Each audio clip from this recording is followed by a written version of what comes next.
কুৰুক্ষেত্ৰৰ যুদ্ধত 18 ঐক্যবাহিনী সেনা, 11 ঐক্যবাহিনী কৌৰৱৰ পক্ষত, 7 ঐক্যবাহিনী পাণ্ডৱৰ পক্ষত, 18 ঐক্যবাহিনী সেনা।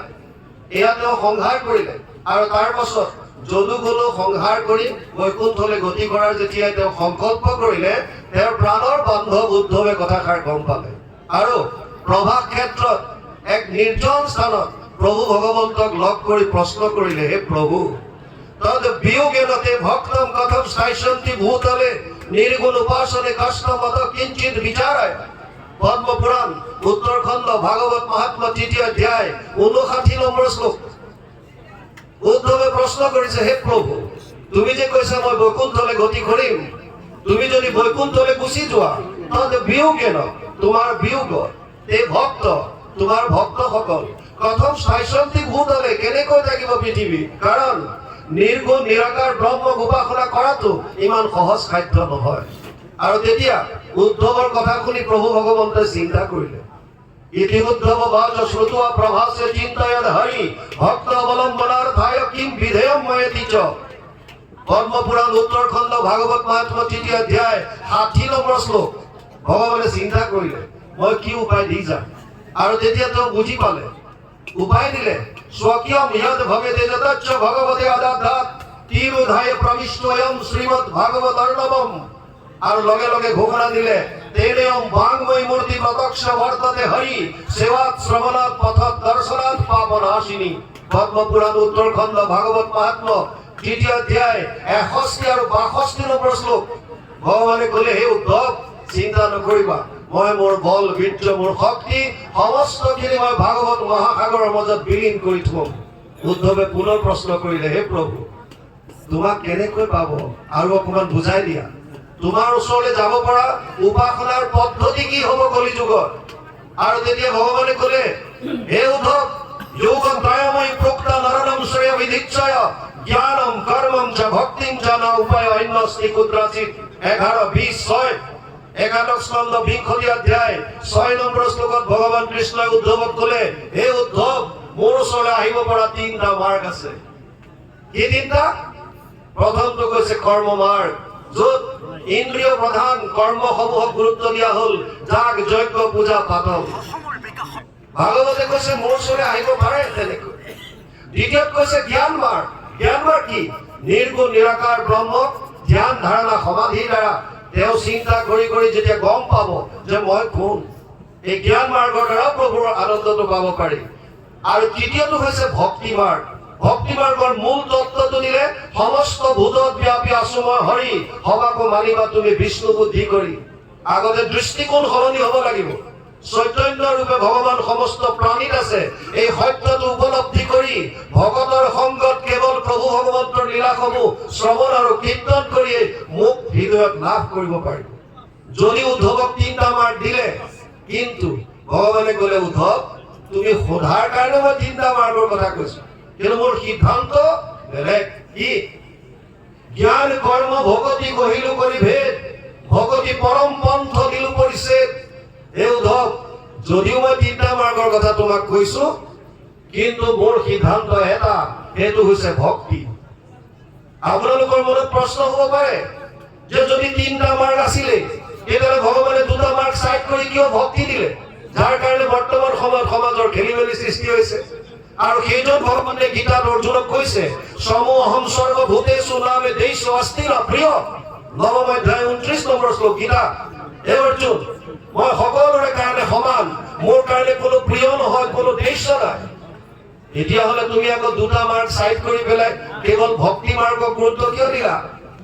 এই অৰ্থটো জানিবৰ কাৰণে, এই তত্ত্বটো জানিবৰ কাৰণে প্ৰথম বস্তু বুজি ল'ব লাগিব, ভগৱান কৃষ্ণৰ লগত আমাৰ সম্পৰ্ক কি? তেওঁ কোন হয় আমাৰ?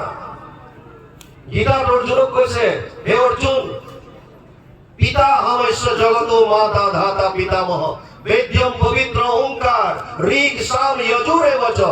9ম অধ্যায় 17 নম্বৰ শ্লোক গীতা।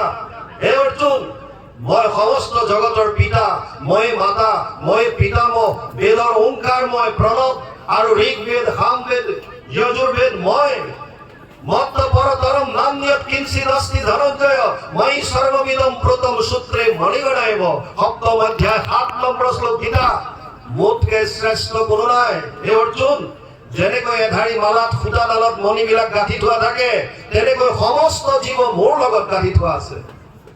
গতিকে মোৰ লগত সম্বন্ধ পিতাৰ সম্বন্ধ, মাতাৰ সম্বন্ধ। এতিয়া আপোনালোকে কওক, কোন এনেকুৱা পিতৃ মাতৃ আছে যোনে নিজৰ সন্তানৰ অহিত চিন্তা কৰিব? কোনে কৰিব? সেইকাৰণে ভগৱান কৃষ্ণই ক'লে, কৰ্ম মাৰ্গ জ্ঞান মাৰ্গ তুমি ল'ব নহ'ব। কিয়? কৰ্ম মাৰ্গ কৰাত আপত্তি নাই, কিন্তু উদ্ধৱক ক'লে, হে উদ্ধৱ, কৰ্ম মাৰ্গ কৰিবলৈ গ'লে কিন্তু ৬টা বস্তুৰ শুদ্ধতা থাকিব লাগে। মন্ত্ৰস্য চ পৰিজ্ঞাতম কৰ্ম সুধীৰ মদৰ্পণম ধৰ্ম সম্পদতে ষড্ভি অধৰ্মস্য বিপৰ্যয়।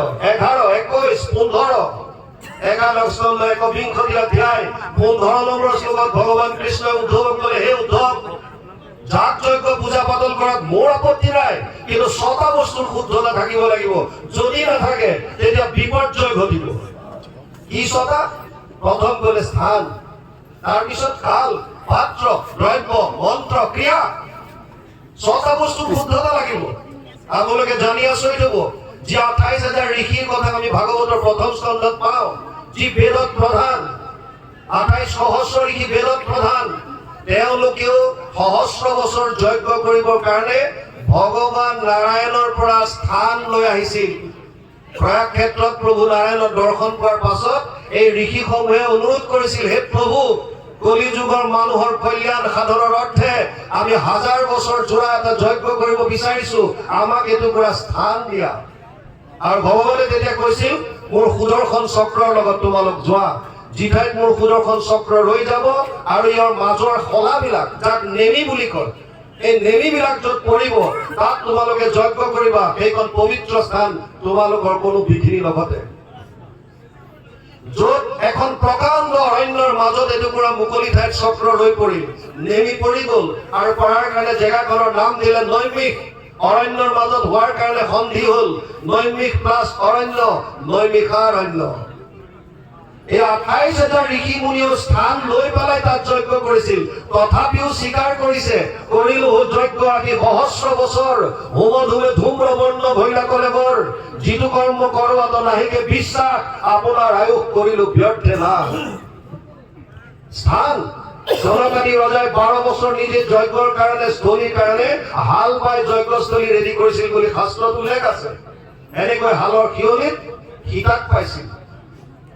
কাল, সময়, নিৰ্দিষ্ট সময়ত যদি কৰিব নোৱাৰে তেতিয়া বিপৰ্যয় ঘটিব। তাত যি পাত্ৰসমূহ ব্যৱহাৰ হয়, যি দ্ৰব্য আহে, এই সমস্তবিলাক পবিত্ৰ হ'ব লাগিব। আৰু আটাইতকৈ ডাঙৰ কথা, মন্ত্ৰ উচ্চাৰণ। মন্ত্ৰ উচ্চাৰণত যদি খেলি মেলি হ'ল, তেতিয়াহ'লে আপোনালোকে ষষ্ঠ স্কন্ধত পাব, বৃত্তাসুৰ বধত তস্তামুনিয়ে যজ্ঞ কৰিছিল ইন্দ্ৰক বধ কৰিবৰ কাৰণে, আৰু মন্ত্ৰ উচ্চাৰণ কৰিলে, ইন্দ্ৰ শত্ৰু বিবৰ্ধন, ইন্দ্ৰৰ শত্ৰু বৃদ্ধি হওক। কিন্তু উচ্চাৰণত খেলি মেলি হ'ল। য'ত ক'ব লাগিছিল ইন্দ্ৰৰ শত্ৰু বধ হওক বা নিধন হওক, তাত তেওঁ ক'লে ইন্দ্ৰৰ শত্ৰু নিধন হওক। মন্ত্ৰত উচ্চাৰণ খেলি মেলি হৈ গ'ল। তাৰ ফলস্বৰূপে কি হ'ল? ইন্দ্ৰৰ হাতত বৃত্তাসুৰৰ বধ হ'বলগীয়া হ'ল। সেইকাৰণে আচল ডাঙৰ কথাটো হৈছে, মন্ত্ৰ উচ্চাৰণত যদি গণ্ডগোল থাকে, সংস্কৃত ইমান সহজ নহয়। আমাৰ দৰে অজ্ঞ মানুহে সংস্কৃত উচ্চাৰণ কৰিবলৈ ভয় লাগে। তথাপিও সংস্কৃতৰ প্ৰপাৰলি যদি উচ্চাৰণ কৰিব নোৱাৰে, তেতিয়াহ'লে নকৰাই ভাল।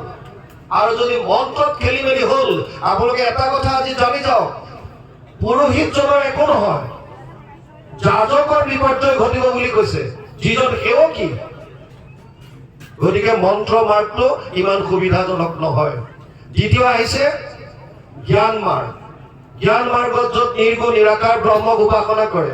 শংকৰাচাৰ্যই কৈছিল ৪টা মিনিমাম বস্তুটো ইয়াত লাগে, আৰু বহুত আছে। ৪টা মিনিমাম কি? সম, দম, তিতিক্ষা, উপ্ৰতি। প্ৰথম কৈছে মনৰ ওপৰত সংযম। জ্ঞান মাৰ্গত যাবৰ কাৰণে মনৰ ওপৰত কণ্ট্ৰল হ'ব লাগিব। আমাৰ কিমানজনৰ মনৰ ওপৰত সংযম আছে? দ্বিতীয়ত কৈছে ইন্দ্ৰিয় দমন। আপুনি ইন্দ্ৰিয় দমন কৰিব পাৰিব লাগিব, তেতিয়া জ্ঞান মাৰ্গৰ কাৰণে আপুনি অধিকাৰী হ'ব। তাৰ পাছত কৈছে তিতিক্ষা, সহনশীলতা গুণ। বহু বছৰ ধৰি আপুনি জংঘলত, পাহাৰৰ ওপৰত ধ্যানত থাকিব লাগিব। কি খাবলৈ পাইছে, কি কৰিবলৈ পাইছে, গৰম ঠাণ্ডা একো আপুনি তাত এইবিলাকক উপলব্ধি কৰিব নোৱাৰিব। চব সহ্য কৰিব পৰা কোৱালিটি হ'ব লাগিব। আৰু শেষত দিছে ওপৰতে বিষয়ৰ ওপৰত উঠিব পৰা। ইমান শাৰীৰিক কষ্টসমূহ সহ্য কৰি সাধাৰণ মানুহে যে নিৰ্গুণ নিৰাকাৰ ব্ৰহ্মক উপাসনা কৰিব পাৰিব, ই অতি কষ্টকৰ। সেইকাৰণে গীতাত দ্বাদশ স্কন্ধ ভক্তি যুগত ভগৱান কৃষ্ণই অৰ্জুনক অকপটভাৱে স্বীকাৰ কৰি গৈছে, ক্লেশ অধিকতৰস্তেষাং অব্যক্ত আসক্ত চেতসা অব্যক্ত হি গতিৰ দুখম দেহবৎ ভিৰৱাপ্যতে। দ্বাদশ অধ্যায় 5 নম্বৰ শ্লোক। হে অৰ্জুন, জ্ঞান মাৰ্গ অতি কষ্টকৰ। আপোনালোকে হয়তো বহুতে নাজানে, বহুতে জানে। মই SSBত আছিলো, এছিষ্টেণ্ট কমাণ্ডাৰ হিচাপে। 92 যেতিয়া জইন কৰিছিলো, আমাক ট্ৰেইনিং এটা দিছিল জম্মু কাশ্মীৰৰ। ডাইৰেক্ট মোৰ পোষ্টিং আছিল জম্মু কাশ্মীৰৰ এখন অৰণ্যত। আমাক জংঘল এক্সাৰচাইজৰ নামত এৰি দিয়া হৈছিল কেইদিনমানৰ কাৰণে। আৰু জংঘলত